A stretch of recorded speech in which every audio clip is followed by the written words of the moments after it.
अस्सलाम वालेकुम स्टूडेंट्स, कैसे हैं आप सब? ठीक है। आज हम पढ़ने लगे हैं, आपका चैप्टर नंबर 3 स्टार्ट करेंगे और टॉपिक है स्टेट, रियासत। क्या होती है स्टेट? कोई डिफाइन करेगा?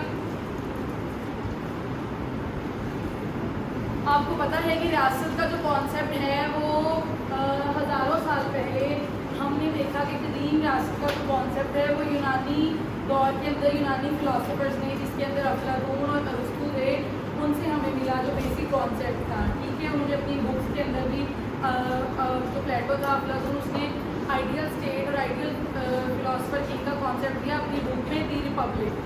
उसके बाद उसका जो शागिर्द था अरस्तू, जिसको हम एरिस्टोटल कहते हैं, उसने भी आइन के बारे में, रियासत के बारे में, गवर्नमेंट के बारे में मुख्तलिफ तरह की टॉपिक्स के ऊपर बात की। लेकिन अगर हम देखें आज के दौर की रियासत की बात करें तो आज के दौर की रियासत किन चीज़ों से मिलकर बनती है, कौन से एलिमेंट हैं स्कॉलर्स कहते हैं कि जो हों तो फिर ही एक रियासत जो है वो कंप्लीट रियासत बनती है। वो कौन से 4 एलिमेंट्स हैं? इससे पहले मैं कुछ स्कॉलर्स की डेफिनेशन जो है वो आपके साथ बोर्ड पे लिखूंगी और आपको बताऊंगी कि डिफरेंट स्कॉलर्स जो हैं वो रियासत को किस तरह से डिफाइन करते हैं। ठीक है, वैसे तो बहुत सारी और डेफिनेशन है, जैसे रुस्तू की बहुत सिंपल और बेसिक सी डेफिनेशन है कि ख़ानदानों और देहातों का ऐसा मजमुआ जो खुद कफील और खुशगवार ज़िंदगी गुजार रहे हों उसको रियासत कहते हैं। लेकिन अगर हम ज़रा थोड़ी सी बेहतर डेफिनेशन की बात करें तो हम गार्नर की एक डेफिनेशन है, बोले मेरे साथ साथ,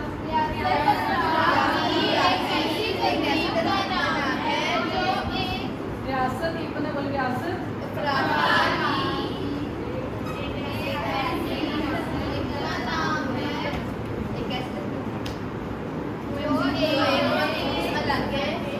जो एक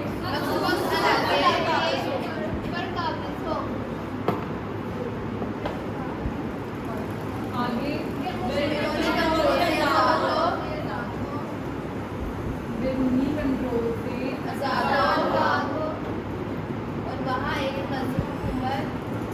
और वहाँ एक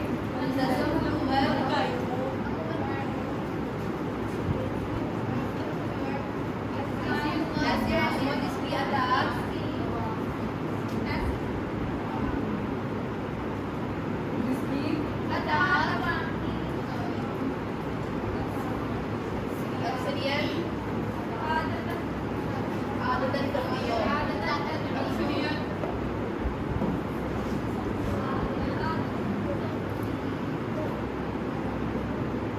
ये है एक ऐसी डेफिनेशन जो स्टेट के सारे एलिमेंट्स या सारे अनासर के बारे में हमें बताती है। कैसे? अफराद पहला एलिमेंट यानी पॉपुलेशन, आबादी जो एक मखसूस इलाके पर काबिज हो, दूसरा एलिमेंट, दूसरा आंसर हमें टेरिटरी चाहिए, इलाका चाहिए रियासत के लिए, बैरूनी कंट्रोल से आज़ाद हो यानी सोवरेनिटी हो उसके पास यानी कि इक़्तिदार आला, और आखिरी चीज़ जो उसने की है हम गवर्नमेंट के, हम कैसे रियासत को चलाएंगे। ये 4 एलिमेंट्स हों तो आज के दौर की रियासत जो है वो हम कहते हैं जी कि ये 4 एलिमेंट्स को मिला के रियासत बनती है। वैसे तो सोशल साइंसेज के अंदर जो थेरीज़ हैं वो आए दिन हम देखते हैं कि नए नए स्कॉलर्स जो हैं वो उसके ऊपर अपनी अपनी थेरीज़ ले आते हैं, अपना ओपिनियन लेके आते हैं। इसके अंदर कोई एक इस तरह नहीं है कि 2 + 2 4 ही होगा। सोशल साइंसेज में इस तरह का कुछ भी नहीं, 2 + 2 5 भी हो सकता है। लेकिन ये आज के दौर की इस तरह की डेफिनेशन है रियासत की जिसके ऊपर सारे स्कॉलर्स एग्री करते हैं और सबका कंसेंसस है इसके ऊपर। अगर हम इन चारों को आगे जाके एक्सप्लेन करें और इनकी अगर बात कर लें रियासत के अनासर की,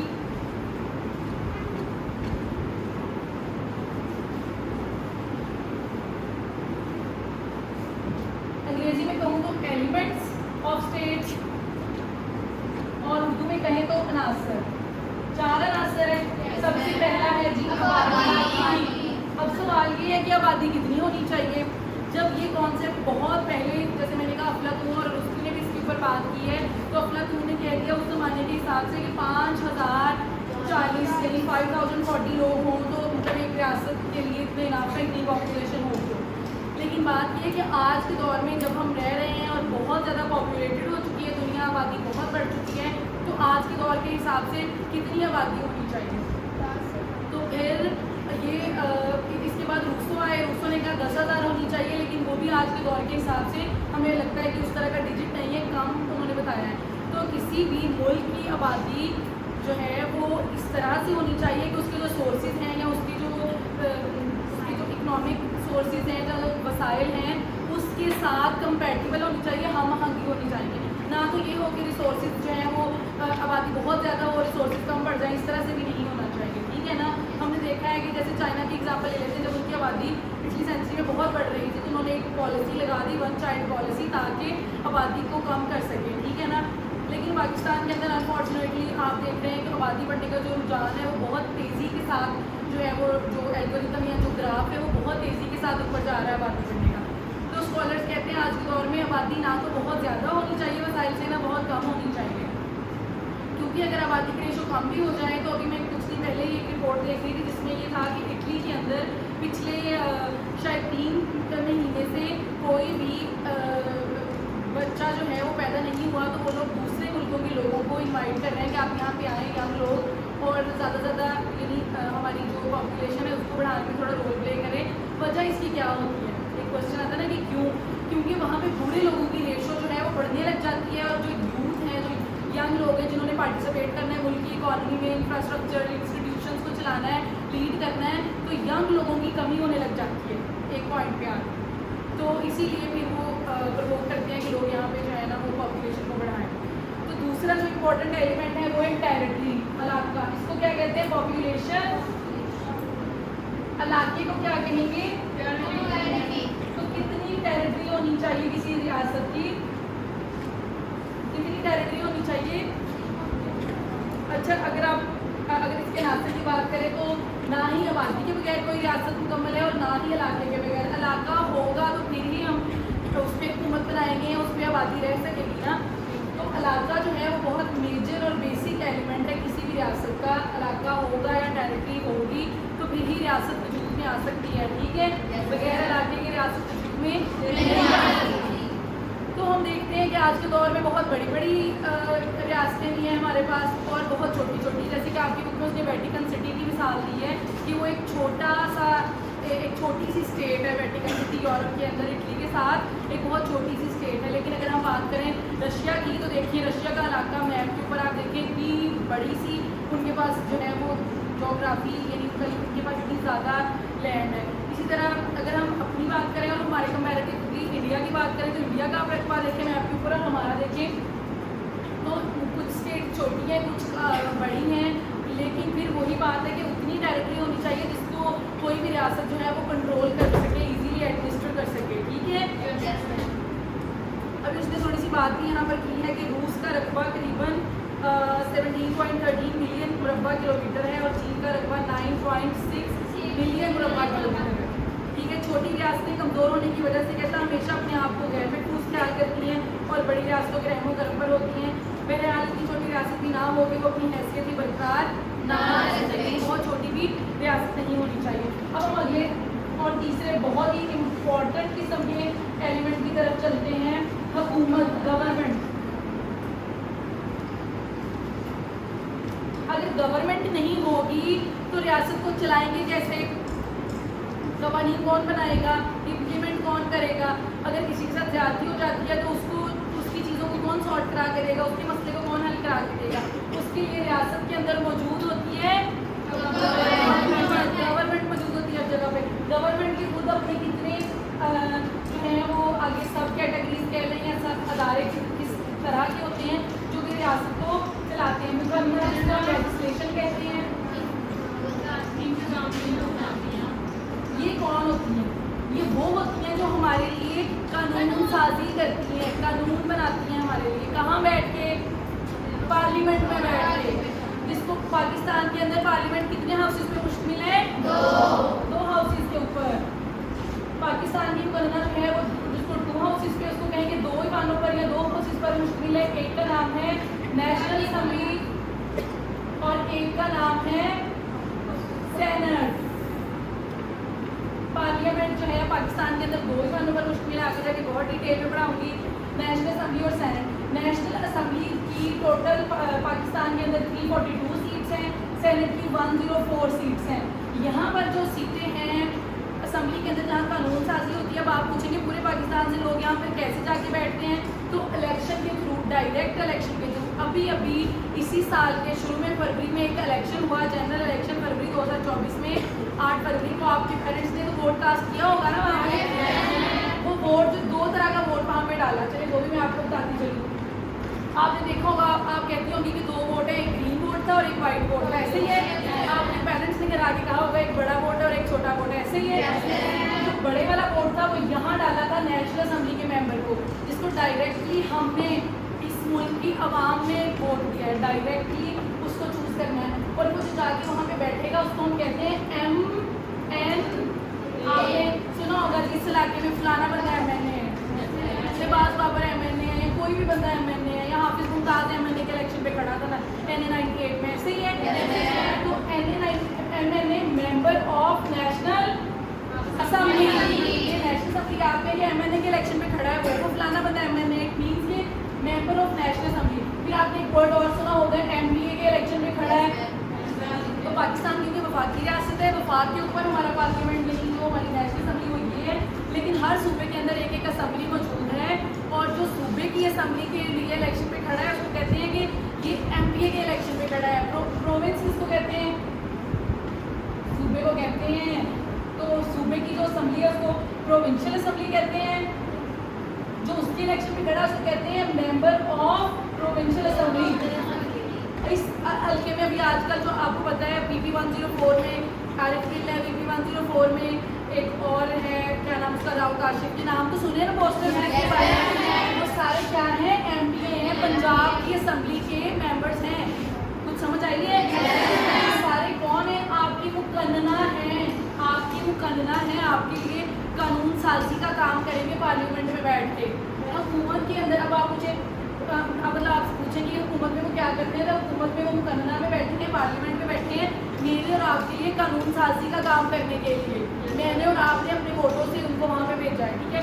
अब आप सेनेट का इलेक्शन जब इनडायरेक्ट होता है, इसके अंदर आबादी की बुनियाद पर सीटें होती हैं पंजाब की सबसे ज़्यादा, क्योंकि पंजाब की आबादी पाकिस्तान में सबसे ज़्यादा, उसके बाद KPK, उसके बाद सिंध, फिर KPK, फिर बलोचिस्तान, इस तरह से सीटों की डिवीजन है। और यहाँ पर सबकी पूरे चारों सूबों की और कुछ माइनॉरिटीज़ की और टेक्नोक्रेट्स की सीटें हैं, वो भी बराबर हैं सारों सूबों की सेनेट के अंदर। सेनेट का इलेक्शन इनडायरेक्ट होता है, उससे असेंबली के इलेक्शन का कोई ताल्लुक नहीं होता। हर 6 साल की इनकी टर्म होती है, लेकिन हर 3 साल के बाद एक तरह रिटायर्ड हो जाते हैं। और हर 3 साल के बाद सेनेट के मेंबर्स का जो इलेक्शन होता है पाकिस्तान में, तो वो भी इलेक्शन जो है वो अजीब धांधली किस्म का, इतने करोड़ की सीट खरीद ली, इतने की बेच ली, ये कर लिया, ब्ला ब्ला, उसका इतनी चीज़ें होती हैं। लेकिन फिर भी मैंने आपको बता दिया कि वो इनडायरेक्ट होता है, उसमें प्रोविंशियल असेंबली और नेशनल असेंबली के लोग जो हैं वो खुद ही वोट कास्ट करते हैं सेनेटर्स को चुनने के लिए, ठीक है। उससे मेरा और आपका कोई ताल्लुक नहीं होता सेनेट के इलेक्शन से। अब मैंने करना क्या बता दिया कि वो पॉलिसी मेकिंग करेंगे, मेरे और आपके लिए कवानीन बनाएंगे कि रियासत के अंदर कितना टैक्स लगाना है। ये अभी कुछ दिन पहले एक नया मसर का खेज कानून जो है वो उन्होंने मुकदमा में बैठ के पास किया, अभी अभी की जो गवर्नमेंट है उन्होंने, कि 50 करोड़ से नीचे की जो करप्शन कोई भी बंदा करेगा उसका केस जो है वो नैब के अंदर नहीं जाएगा। तो वो भी कहाँ बैठ के कानून साजी की? लेजिस्लेशन उन्होंने की पार्लियामेंट में बैठ के, शाबाश। अब दूसरा इसका जो पहले अदारा है वो है अंग्रेजी में इसको एग्जेक्टिव कहते हैं।